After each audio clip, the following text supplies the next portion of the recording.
The great Southland, a gentle land, alive and awake for 60,000 years. Her people at one with their mother, the land, and the universe. Knowledge for existence and instructions for survival are passed through the Bora.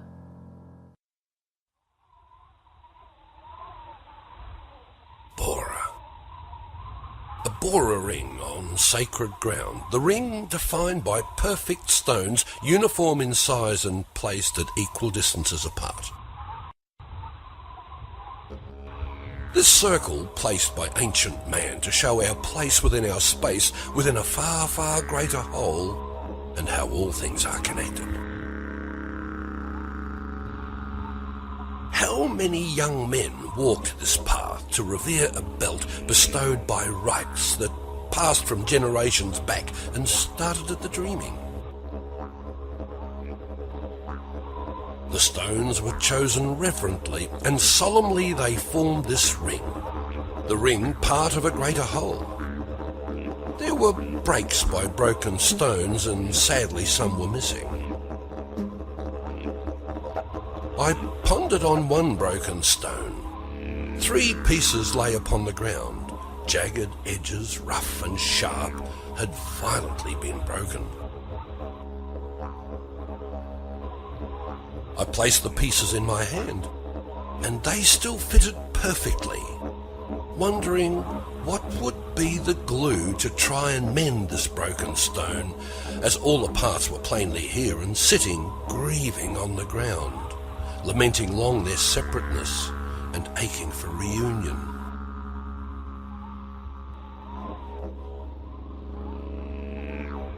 Differences do harmonise.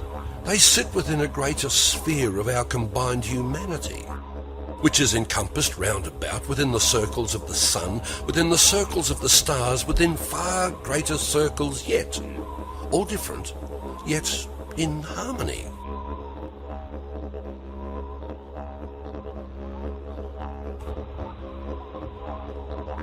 Circles, rings are everywhere.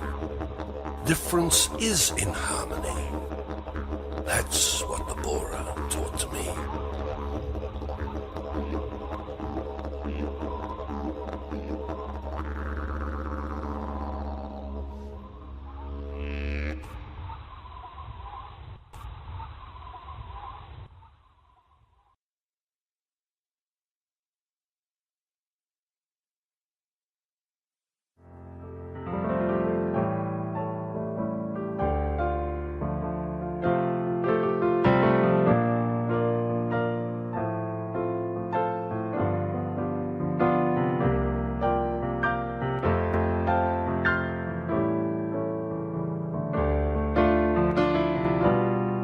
They came by sea, following maps without edges and undiscovered lands, braving the unknown on a quest for discovery.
After basking in the sun for millennia unmolested, two cultures collide.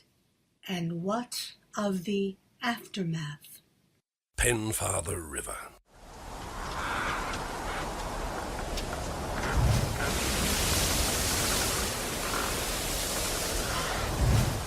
They came from the north to these antipodes, sailing mysterious oceans, sent off to the edge that was end of the world. Mainsails are taut and topgallants unfurled, fists round the rigging and tiller are curled, while trusting their flimsy wood vessels. The challenge to questions of how, when and where to that southland known as incognito. As onward they sailed, extending their ken, resetting, revising, again and again, courageous, foolhardy old maritime men, who were often forced back by the answers. Pitching and yawing through foam, crest and trough, enduring their local maelstroms, placating the gods of the old maritime by praying that favours upon them may shine, while extending the edges of man's borderline. But their common god was the weather. The valiant Dutchman, brave Portuguese, Jansoen, Hartog and de Torres, sent off by their masters expanding their trade, at the brink of the unknown they were unafraid. Yet, by chance or design, somehow they had strayed in the wake of the ancient Macassans.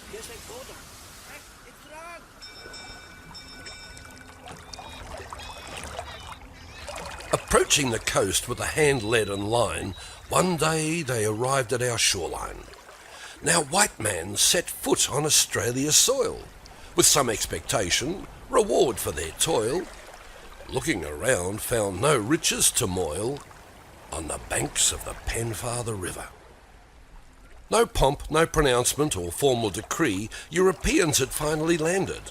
Water collected, a short look around, familiarised sea legs to their former ground, claimed nothing of value was there to be found, but encountered a strange race of people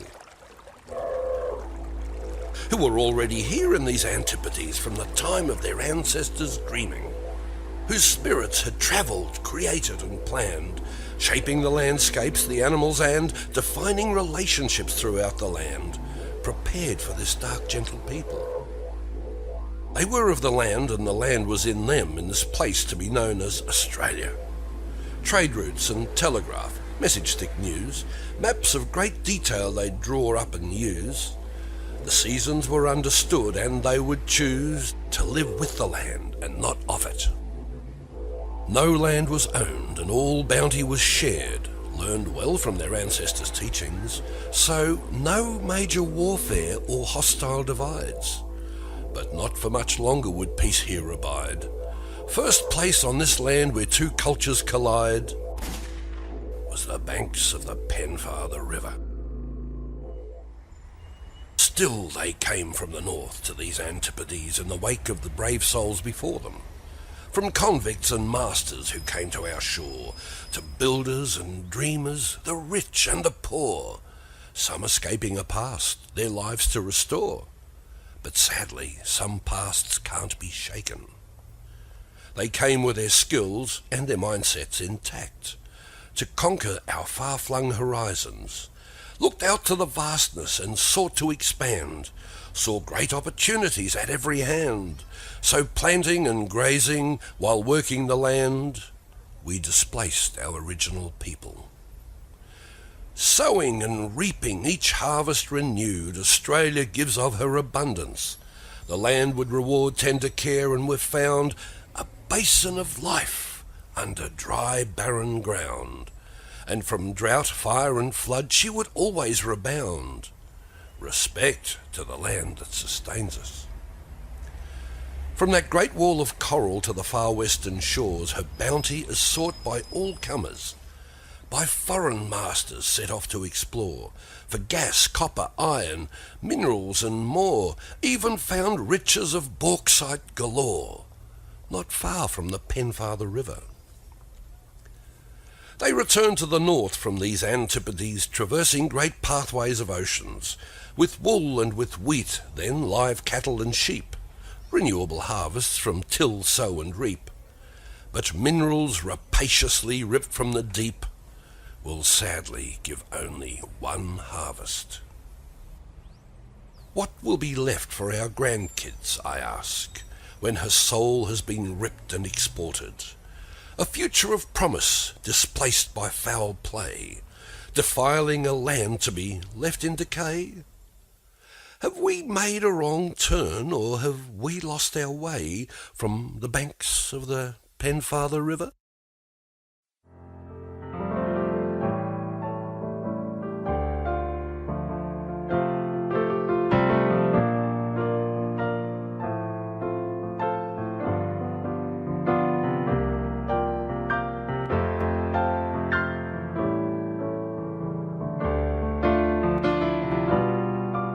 Life on the land can be harsh and unforgiving, and has driven many to dark places.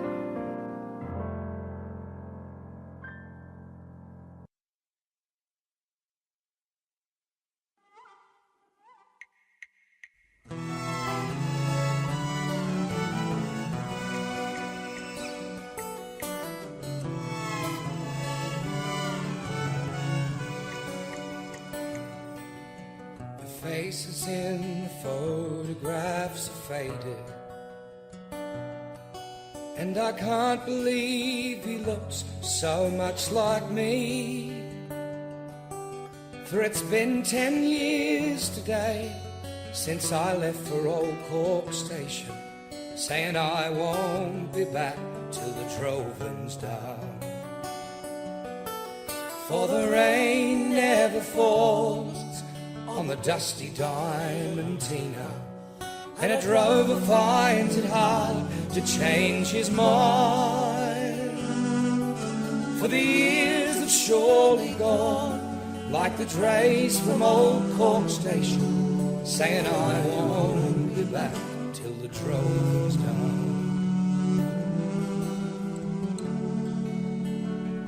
His cattle didn't get a bid. Oh, mind you, they were fairly bloody poor. What was he going to do? Couldn't feed them anymore. The dams were all but dry, and hay was $19 a bale. And last month's talk of rain was just a fairy tale. His credit had run out, no chance to pay what's owed. Bad thoughts ran through his head as he drove down Gully Road. Gee, his great-granddad bought the place back in 1898. Now I'm such a useless bastard, I'll have to shut the gate. Can't support me wife and kids. Not like Dad and those before. Crikey, Grandma kept it going while Pop fought in the war. With depression now his master, he abandoned what was right. There's no place in life for failures. He'd end it all tonight. There were still some things to do. He'd have to shoot the cattle first. Of all the jobs he'd ever done, that'd be the worst. He'd have a shower, watch the news, they'd all sit down for tea, read his kids a bedtime story, watch some more TV, kiss his wife goodnight, say he was off to shoot some roos, then, in a paddock far away, he'd blow away the blues. But he drove in the gate and stopped, as he always had, to check the roadside mailbox and found a letter from his dad. Now, his dad was not a writer. Mum did all the cards and mail, but he knew the writing from the notebooks that he'd kept from cattle sales. He sensed the nature of its contents, felt moisture in his eyes. Just the fact his dad had written was enough to make him, "Son, I know it's bloody tough. It's a cruel and twisted game, this life upon the land when you're screaming out for rain. There's no candle in the darkness, not a single speck of light, but don't let the demon get you. You have to do what's right. I don't know what's in your head, but push the bad thoughts well away, so you'll always have your family at the back end of the day. You have to talk to someone, and yes, I know, I really did, but you have to think about Fiona and think about the kids. I'm worried about you, son. You haven't rung for quite a while. I know the road you're on, 'cause I've walked every bloody mile." The date, December 7, back in 1983, Behind the shed I had the shotgun rested in the brigalow tree. See, I'd borrowed way too much to buy the Johnson place, and it didn't rain for years and we got bombed by interest rates. The bank was at the door. I didn't think I had a choice. I began to squeeze the trigger. That's when I heard your voice. You said, "Where are you, Daddy? It's time to play our game. I've got squatter all set up. We might get general rain." It really was that close. You're the one who stopped me, son. And you're the one who taught me there's no answer in a gun. Just remember, people love you. Good friends won't let you down. Look, you might have to swallow pride and take that job in town. Just till things come good, son, you've always got a choice. And when you get this letter, ring me, because I'd love to hear your voice. Well, he cried and laughed and shook his head, then put the truck in gear. He shut his eyes and hugged his dad in a vision that was clear. Dropped the cattle into the yards, put the truck away, filled the troughs the best he could and fed his last 10 bales of hay, then strode towards the homestead, shoulders back and head held high. He still knew the road was tough, but there was purpose in his eye. He called his wife and children who'd lived through all his pain. Hugs said more than words. He'd come back to them again. They talked of silver linings, how good times always follow bad. Then he walked towards the phone, picked it up, and rang his dad. And while the kids set up the squatter, he hugged his wife again. Then they heard the roll of thunder, and they smelt the smell of rain.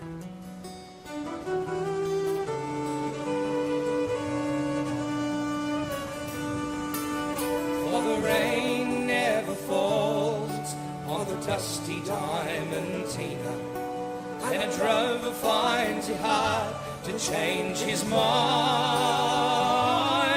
For the years have surely gone, like the drays from old Cork Station, saying I won't be back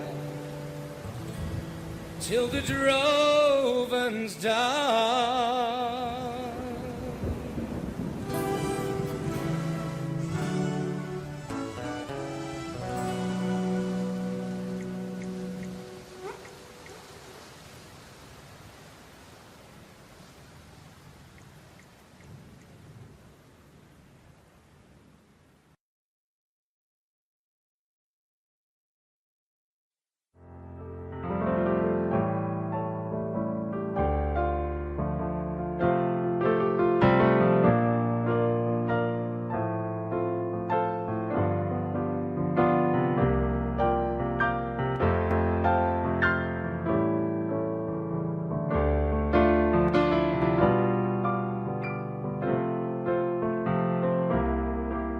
Island jewels of this great Southland, the Whit Sundays.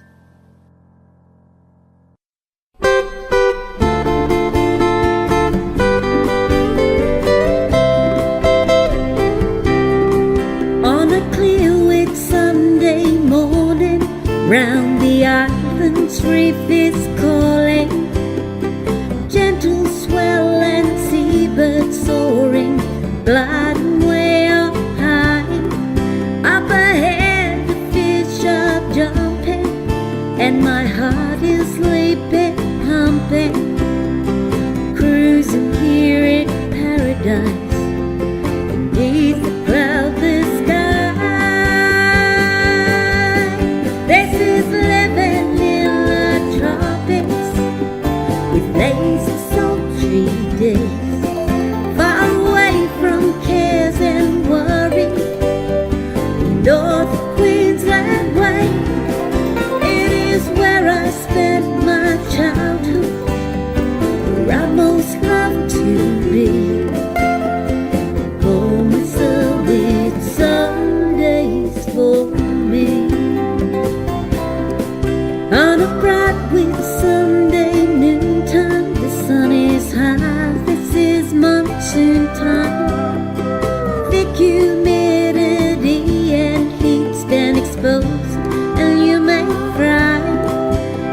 shade line as the breezing ocean's breath is cool and teasing. Sitting in the shadows, sipping air, hear a sigh.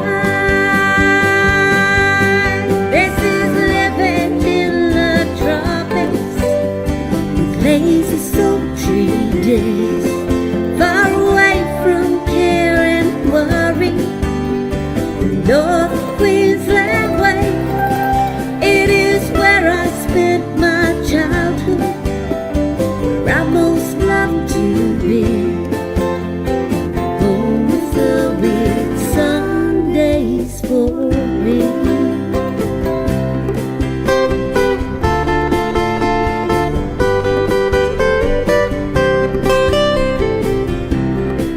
On a grey wet Sunday evening, summer storms in heat are seething. Thunderclaps and lightning bolts are ripping up the sky. On my roof the rain is pounding, and the noise is loud, resounding, but sweet music to my ears.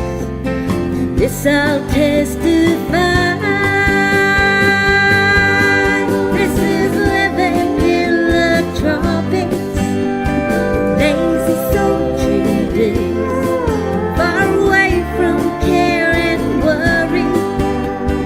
North Queensland way, it is where I spent my childhood, where I most loved to be. Home with the weird Sundays for me. Home with the weird Sundays for me.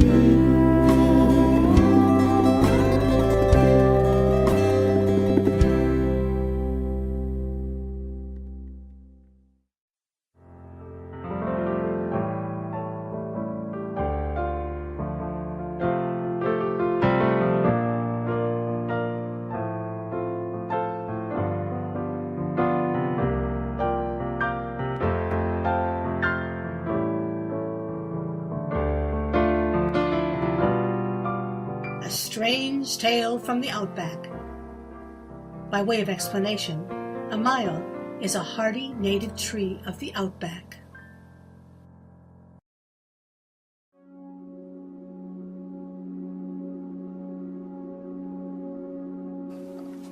Kainuna Tales, The Drunkard and the Hawk. A quiet, dusty outback town before the dawn's first gleam. Pub veranda, scattered chairs, all open to display. An old drunk, deep in slumber, fully locked into his dream. The rush of semis rolling past declared the coming day. The air brake spluttered raucously while rolling past that pub and shook the old bloke dozing there, head resting on a tray.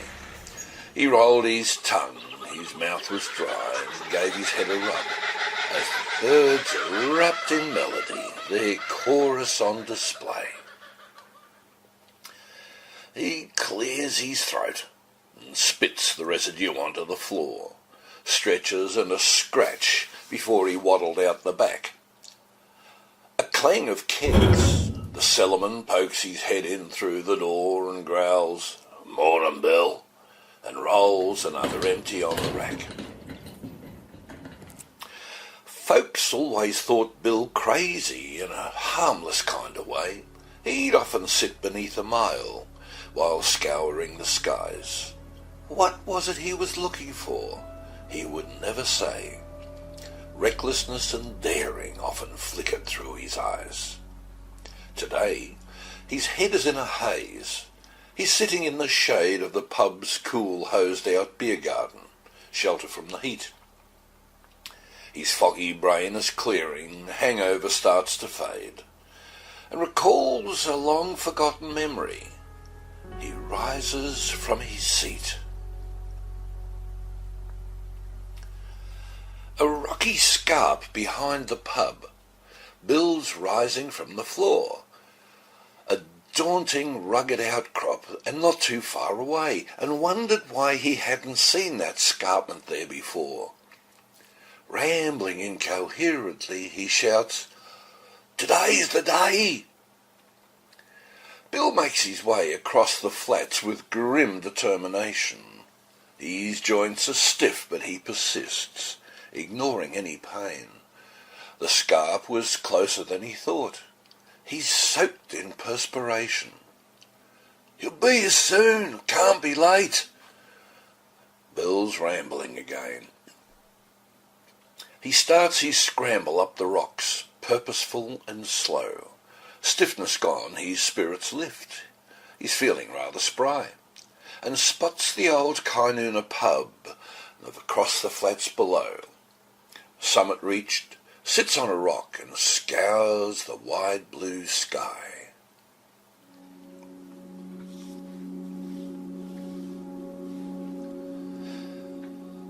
The morning sky of golden spears now greet the Ayrshire hills, the sun flaring from an eastern rim. A hawk prepares for flight. He leapt onto the morning sky. His wings begin to fill. Gliding upwards, first frail thermal of this new day's light. Feeling gently for a wing hold, searching for that lift, he finds that thermal tower of air. It's wafting him on high. Eyes as sharp as talons, but now he's content to drift. His mate's long gone, and so he takes his glory to the sky. Soaring in an outback silence, daunting and immense, and all the while the hostile sun is hovering overhead. The hawk is also hovering, ready to dispense terror from on high, but he's heading north instead. Gliding ever higher in a slow, majestic arc, drifting northward, slowly north, beyond his normal range. This aging hawk, not realizing his future's looking stark, but driven ever northward, feeling curious and strange. The saltbush and the spinifex are dot painting far below, and that ribbon of the highway has long been a friend to him. A smorgasbord of roadkill spoilt by irritating crow, but still a feast, abundance for partaking at a whim. At last he spies a rocky scarp, strange building at its base. He's drawn to this strange outcrop and sees a human there. The human spies him, and the hawk now circles him with grace, clinging to his crevice in the sky, and hovers for a while. His piercing stare is fixed on Bill. Bill doesn't look away, but cracks a little smile and says, "G'day, mate. Here's me hand. Been too long. I've missed you, mate. I knew you'd come today." A glint of recognition. Hawk feels compelled to land. Descending now, the hawk's at ease. He feels no need to flee. And the sun seems to explode. His feathers take a golden glow. Landing gently on Bill's arm, he did not turn to see his body tumbling silently to the flatlands far below.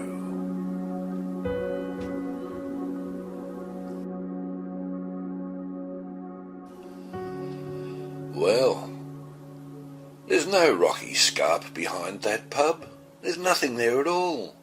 But that's how the tale was told to me. It's crazy, I suppose, 'cause a few days on they find Bill out underneath his mile, smile on his lips, beside the hawk, both lying in repose.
If you think that a successful relationship is a 50-50 deal, you're shorting each other.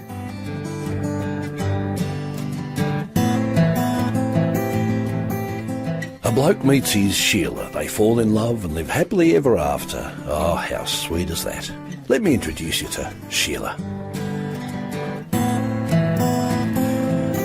First saw you at the Borroloola pub. Remember when this buffalo hunter bloke, he copped the full brunt of your ire? Your razor wit and scathing tongue. Oh, you cocky little hen. So he was going to flatten you, and things were looking dire. The publican was sorting him and finished with his sparring when we walked in all hot and dry. Oh, I wasn't out to win you as I sat at the empty stool beside you at the bar, and you seemed to have a lot of anger burning deep within you. An eyebrow raised and chin stuck out, you challenged me with, "Yeah?" I grinned, and my reply was, "Quite a spicy little sausage." Oh, that cheeky smile that you returned just knocked me to that chair. Something sparked. I turned to mush, and you held me hostage. Your name is really Sheila, but I simply call you Sauce. We talked and drank, then drank and talked. You thought that I was funny. You needed work, we needed hands. I cleared it with the boss to join us at our shooters' camp. The croc-skins brought good money. Thick stench of buried offal, salted skins and drying blood, humidity and heat, and flies so flamin' thick around us. At night time the mosquitoes were so fierce we'd use the mud to fend them off. That didn't work. Buggers always found us. You worked our camp and fitted in and had it running well. We teased you about tablecloths and vases filled with flowers. You held your own and gave some back without the need to yell. The native kids all warmed to you. They'd hang around for hours.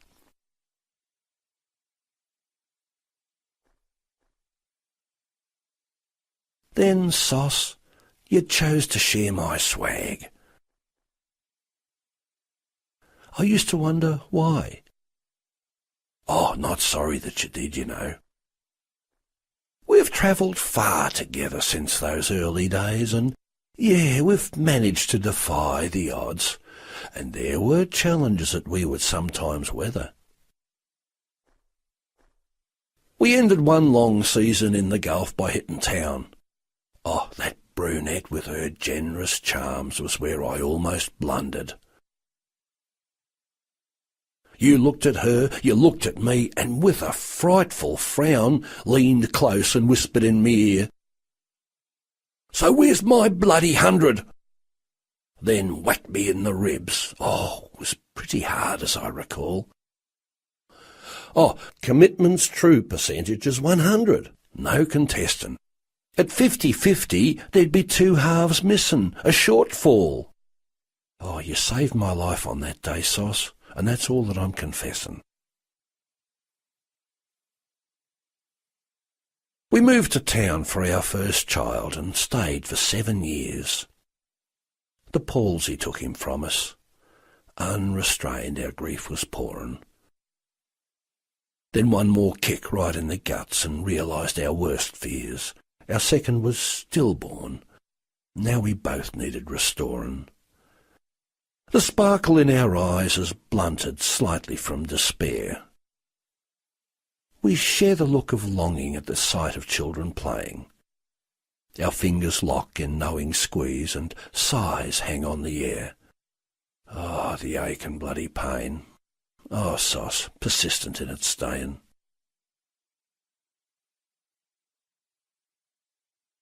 We comfort in returning to old campfires that we'd known, and shuffle round the warming now that both our backs are bended. Full blooms of love and tenderness from earlier seeds we've sown, and hold each other close, long after passion's flame has ended. I pray that I'll be taken first. Without you, I won't last. but I know that's a selfish thought. Life's a random dealer, so while we're both still playing with full decks and holding fast, I'll always say, I love you. You're me mate, the bestest Sheila.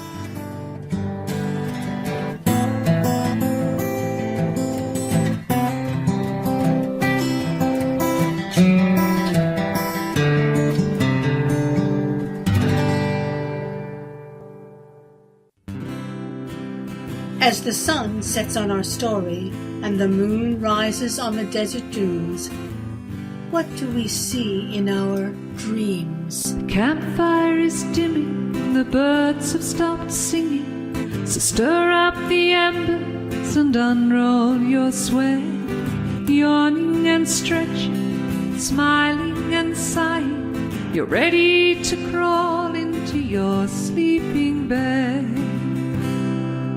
Slender young she-oak, the gnarly old moga, sway gently while whispering stories of old. The breezes brush over the dunes while you're sleeping, a dingo out roaming those hills in the cold. The sky is a jewel box, it sparkles and shimmers. The moon is majestic, she smiles from on high. The earth bathed in silver, she's singing in whispers, the song of the desert, a sweet lullaby. You're floating in slumber, this vast desert ocean, while ancient ones watch over you here tonight. Dream people, dream travel, are hard to unravel, they're mostly forgotten and lost in daylight. The sky is a jewel box, it sparkles and shimmers. The moon is majestic, she smiles from on high. The earth bathed in silver, she's singing in whispers, the song of the desert, a sweet lullaby. Southern Cross turning, the night is a journey, dream spirits returning from their night of play. Then wake at the dawning and greet the new morning as you stir up the campfire to meet the new day. The sky is a jewel box, it sparkles and shimmers. The moon is majestic, she smiles from on high. The earth bathed in silver, she's singing in whispers, the song of the desert, a sweet lullaby. The sky is a jewel box, it sparkles and shimmers. The moon is majestic, she smiles from on high. The earth bathed in silver, she's singing in whispers, the song of the desert, a sweet lullaby. The song of the desert, a sweet lullaby.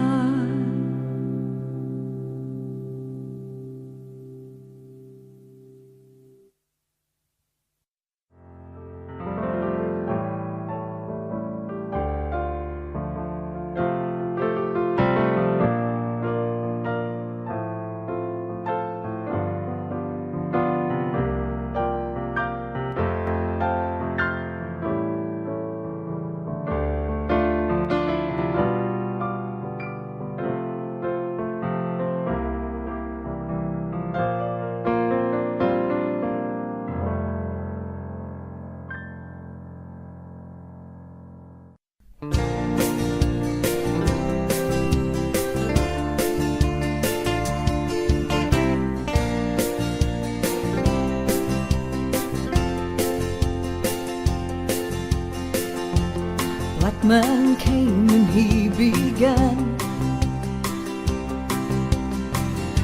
to push the borderlines of man.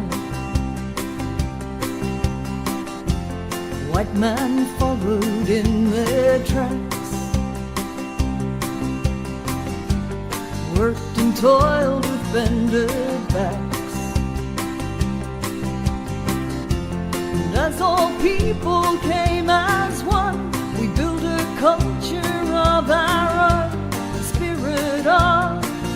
Australia. Hear her heart and hear our song. See our home where we belong. Feel our pride, our nation strong.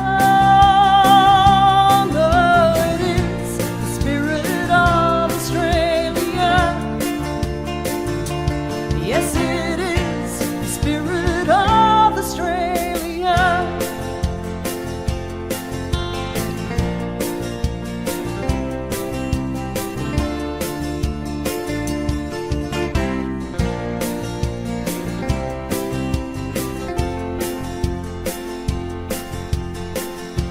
We look around, our spirits soar.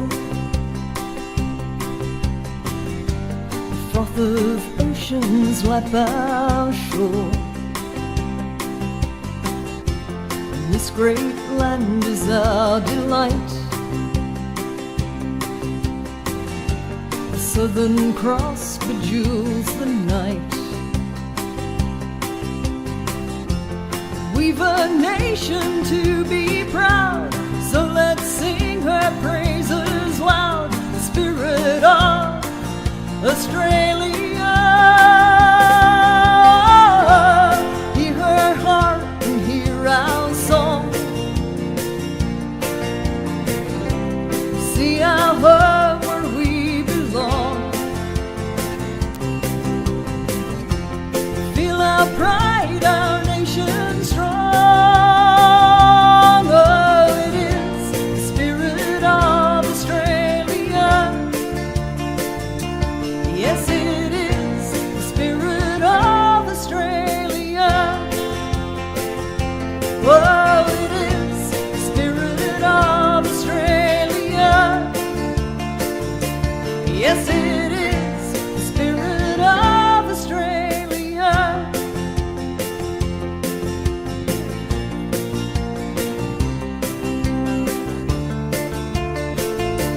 Yes, it is the spirit of Australia.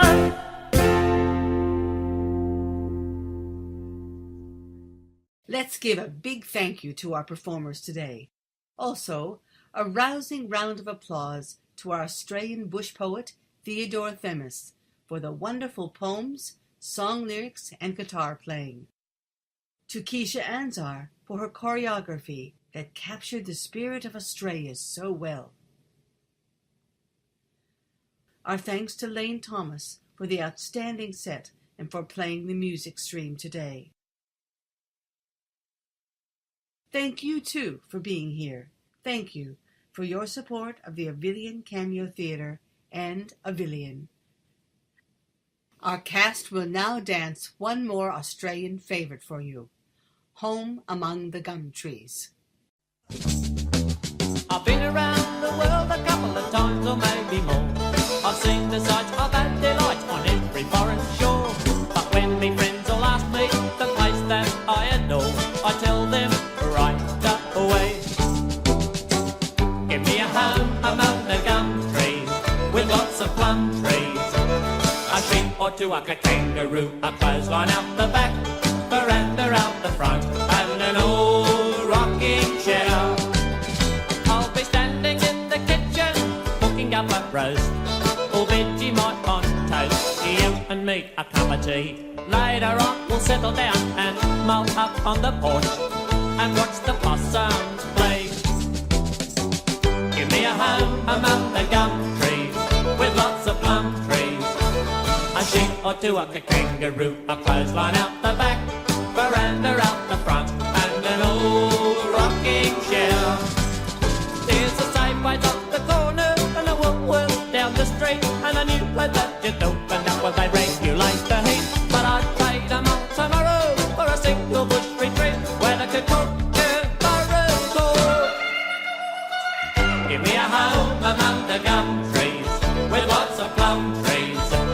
A sheep or two, like a kangaroo, a clothesline out the back, veranda out the front, and an old rocking chair. Some people like their houses with fences all around. Others live in mansions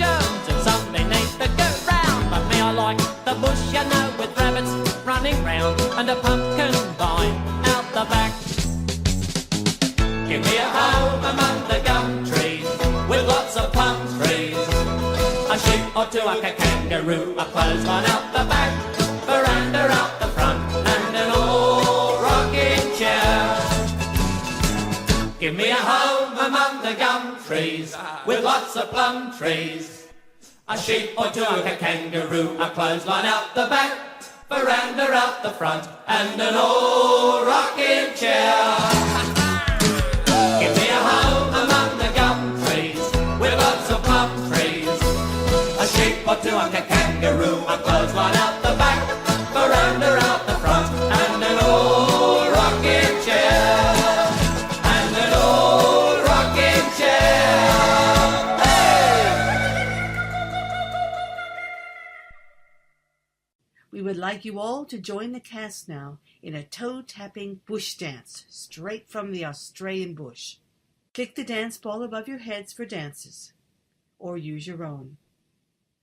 Enjoy the bush music all the way from down under in Australia. Righty-o, here we go! Ho! Working in the cane field, slipping on a sack. Eggs, missed potato chips, hot pies and that. The bullets in the Lambo, the wheel all go down. There's a bush bash in the valley, we're gonna dance around. Right-o, on the band go!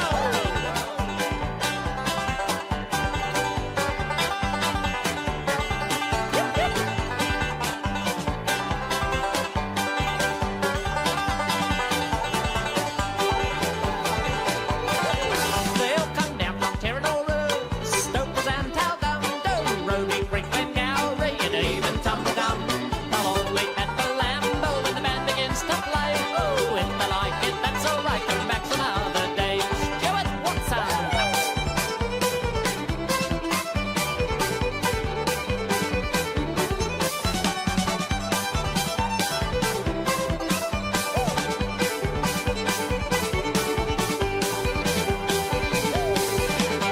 I put on my new duds, so dandy and so fine.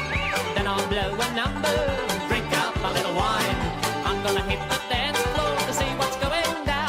I've got my lady by my side, I'm gonna dance around. Jimmy, yabba, yum, on the drum. Yep.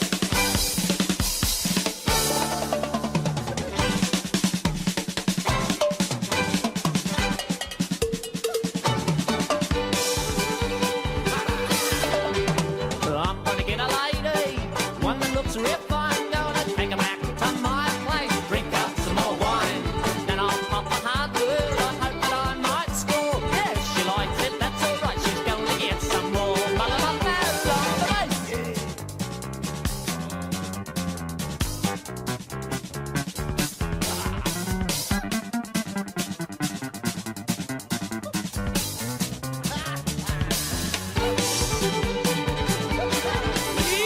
Working in the cane field, sleeping on a sack. Eggs, missed potato chips, hot pies and that. The bullets in the Lambo, the wheel all go down. There's a bush bash in the valley, we're gonna dance around.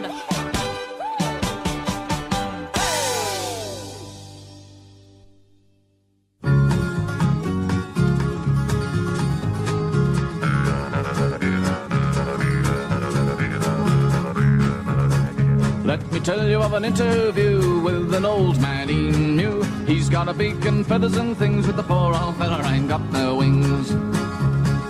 Aren't you jealous of the wedge-tailed eagle? And ba-da-da-da-da-da. Well, the eagle's flying round and round to keep your 2 feet firmly on the ground. Now, I can't fly, but I'm telling you, I can run the pants of a kangaroo. He can't fly, but I'm telling you, we can run the pants of a kangaroo.